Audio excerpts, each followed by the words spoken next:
En una época remota, en las tierras del antiguo Epiro, un pequeño pueblo llamado Crías vivía bajo la sombra de las montañas, adorando a los dioses griegos. Era un lugar tranquilo, donde sus habitantes rendían culto a Apolo, el dios del sol y la profecía. Sin embargo, la tranquilidad fue quebrada cuando el oráculo del templo de Apolo profetizó una terrible plaga si el pueblo no ofrecía el sacrificio anual de 100 corderos. Los habitantes, cansados de las exigencias divinas, decidieron desafiar al dios y no cumplir con el sacrificio. Al principio, nada sucedió. Los habitantes de Crías respiraron aliviados y comenzaron a celebrar su audacia. Sin embargo, la ira de Apolo no se haría esperar. Al caer la noche, un viento frío y denso descendió de las montañas, trayendo consigo un hedor nauseabundo, como de carne podrida mezclada con azufre. Los animales del pueblo comenzaron a comportarse de manera extraña. Sus ojos brillaban con un rojo intenso y emitían gruñidos que no eran propios de ellos. Los habitantes intranquilos se refugiaron en sus hogares, pero la verdadera pesadilla apenas comenzaba. Al primer rayo de sol, un grupo de cuervos negros como la noche apareció en el cielo. Sus graznidos eran tan penetrantes que parecían desgarrar los tímpanos. Cada uno de estos cuervos tenía 6 patas, cubiertas de una sustancia viscosa y púrpura que goteaba a cada aleteo. Donde quiera que la sustancia caía, la tierra se marchitaba y moría al instante. Los cuervos descendieron en picada, atacando a cualquier ser vivo que encontraran a su paso, arrancando ojos y destrozando carne con sus picos afilados. En medio del caos, una figura majestuosa y terrorífica apareció en el centro del pueblo. Era Apolo, pero no como el dios radiante y hermoso de los mitos.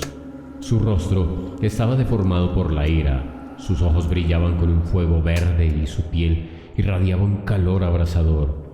Con un gesto de su mano, invocó una nube de langostas negras, cada una del tamaño de una rata, con mandíbulas capaces de partir huesos.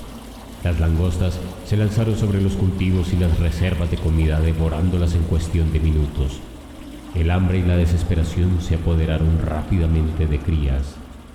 Los pocos valientes que intentaron enfrentarse a Apolo fueron castigados con una crueldad inimaginable. Uno de ellos, un joven llamado Daríos, fue levantado por el dios con un simple movimiento de su mano. Apolo sonrió y con un destello de sus ojos, la piel de Daríos comenzó a derretirse, como si estuviera hecha de cera bajo un sol ardiente.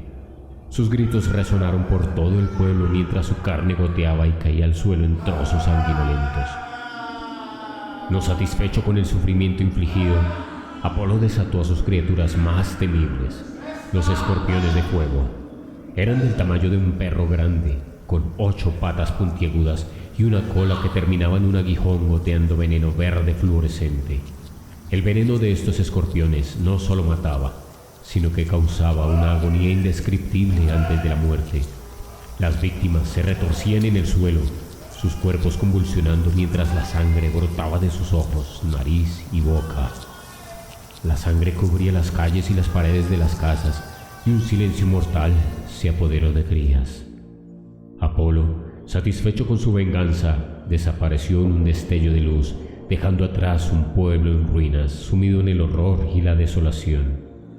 Las leyendas dicen que los pocos sobrevivientes vagaron por el mundo, llevando consigo la historia de la furia de Apolo y la advertencia de nunca desafiar a los dioses. Crías quedó como un lugar maldito, donde nadie se atrevía a pisar y donde los gritos de los condenados aún podían escucharse en las noches sin luna.